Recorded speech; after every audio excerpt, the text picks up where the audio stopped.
Hello, me handsomes. So today we're going to be looking at something a bit different, and this is going to be a start of a new little series. One that I like to do. I'm a bit weird, to be fair. I do weird things, and I like to make lists of things, my favourite things. So today, as the first little video for it, I'm going to be doing a list of the chefs who inspired me the most. So my top 5 all-inspiring chefs, the ones that really got me into cooking, because you know it's one of my biggest passions that I've had for the longest amount of time. So we're going to start at number 5. It's a chef that I didn't really learn until later in life, and I watched during one of my favourite shows, which is Chef's Table, a chef called Grant Achatz, and I learned a little bit more about him through the show, and then I ended up buying not only his cookbook but his actual book as well. He has an unbelievable story where he suffered with throat cancer, which as a chef is pretty devastating news. It's, you know, you have to try these things, and effectively he couldn't taste for several years, had what was told to him as terminal cancer, but he survived it, and he maintained a 3 Michelin star restaurant while not being able to taste, which is just unbelievable. But he's an incredible chef, an incredible guy, so blew my mind when I kind of heard about it, really.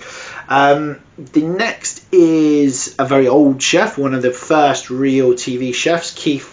Really interesting guy. Enjoyed the drink, if you know what I mean.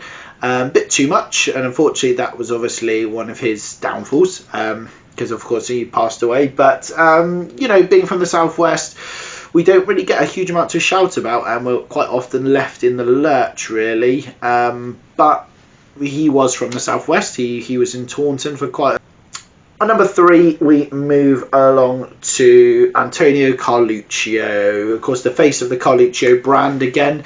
I kind of first bumped into him. I say bumped into him, I've never actually met him, and unfortunately because he has also passed away, I never will either, on the Saturday Morning Kitchen. And it was one of the dishes that I absolutely fell in love with, and I still make to this day quite regularly. It was a simple lentil stew, tomatoes, carrots, onion, herbs, rosemary, with sausages cooked within it as well. So all the fat came out the sausages into the lentil stew. Classic Italian dish. Blew my mind. Something so simple, but it was absolutely delicious. And yeah, like I say, I still make it to this day. The Carluccio brand, sadly, since he's passed away, has gone downhill, and I'm never afraid to sort of say that you know, a place that should be good is not, because it used to be really nice. And then we went to a Carluccio's in Covent Garden, and it was one of the worst meals I've ever had in my life. Really bad stuff. So that's a big shame. But yeah, he was a massive influence to me. He trained Jamie Oliver, for instance. You know, I loved it. I've got his cookbooks as well. Some of them. Simple Italian food, but unbelievable stuff. Really larger than life character. Literally, he was quite a big chap, but always really jolly. Fit the stereotype nicely there. So at number 2, a chef which does represent the southwest really well. A shame it's Cornwall, but does represent it very well, is Rick Stein. Rick Stein, for me, you know, I don't know what to say. He's just great. I absolutely love him again.